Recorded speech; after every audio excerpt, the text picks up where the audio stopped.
Suamiku Pria Lumpuh, karya autor Erna Surliandari, episode ke-29. Karena kamu istriku, Fah. Selalu dengarkan. Seperti perjanjian awal mereka, bahwa ucapan yang dilontarkan Bagas jangan sampai bocor kemana-mana. Syifa pun menurutinya, dan hanya bicara jika mereka sedang berdua di kamar. Hari ini, tiba waktu untuk Syifa mengantarkan Bagas kontrol di rumah sakit. Mereka pun berangkat hanya berdua, dengan supir yang mengantarkan mereka. Pak Tomo, nanti tunggu aja di mobil, nggak apa-apa, biar saya antar Mas Bagas kontrol. Baik, Non. Dan ketika tiba, Pak Tomo pun hanya membantu untuk memindahkan Bagas di kursi rodanya.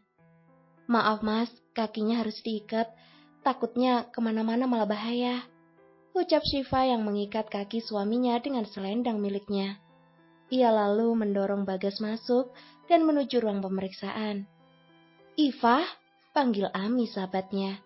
Syifa pun membalik badan, lalu membalas sapaan sahabatnya itu. Mereka saling melepas rindu dengan pelukan, bahkan saling mengusap derayan air mata masing-masing.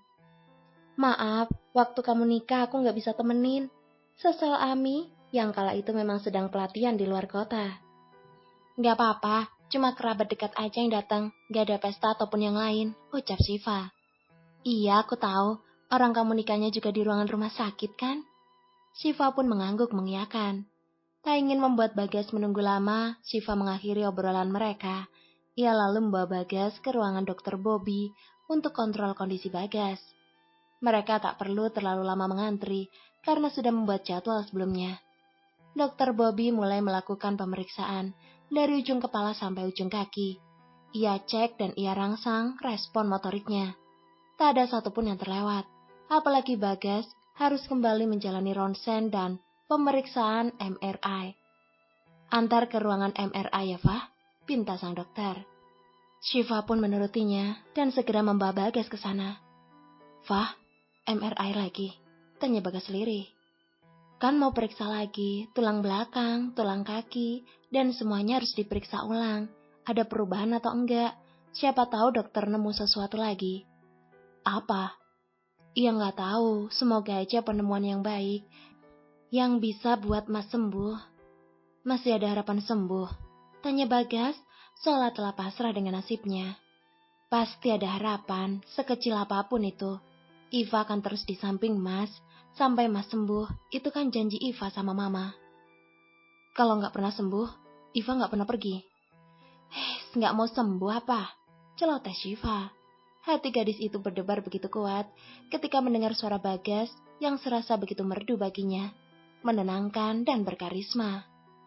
"Suaramu mengingatkan aku pada seseorang, Mas," batin Syifa. Mereka pun tiba di ruang yang mereka tuju. "Permisi, saya mau MRI pasien atas nama Bagas." "Rujukan Pak Bobby." "Loh, Syifa?" kaget seorang rekan. "Iya, mau kontrolin suamiku," jawab Syifa malu-malu. "Hah? Kapan nikahnya?" Kerja, gak usah banyak nanya," tegur salah seorang teman padanya. Memang pernikahan Syifa tak terlalu banyak yang paham, beritanya pun masih simpang siur antara para rekan, apalagi yang berbeda jauh bidangnya dengan Syifa. Tapi pada saat itulah Syifa tahu jika banyak yang peduli dan mampu membantunya menjelaskan dengan baik. Syifa itu menikah karena mau merawat pasien itu. Dia begitu supaya ayahnya nggak dipenjara sama keluarga pasiennya, karena nyaris menjadi tersangka utama kecelakaan itu. Lah, tapi nggak cinta. Ya gimana? Siapa tahu kayak di dunia novel, yang lama-lama jadi cinta. Tapi kayaknya mereka nggak saling benci tuh. Jadi bukan ceritanya benci jadi cinta. Canda mereka. Syifa pun perlahan membantu Bagas membuka bajunya, lalu menggantinya dengan pakaian yang disiapkan petugas di sana. "Mas nggak risih sama aku? Kamu kan istriku." "Ya, dari sebelumnya juga, Mas maunya sama aku. Kenapa?" "Ada alasanku tersendiri, Fah, dan tak ada yang bisa selain kamu," ucap Bagas dengan suara terbata-bata. Masih begitu sulit untuk nyebir bicara dengan kosakata yang begitu banyak, sehingga ia meminta Syifa agar sabar menunggunya hingga dapat berbincang sebagaimana mestinya. "Kamu istriku, dan hanya kamu yang bisa menyentuhku," ucap Bagas.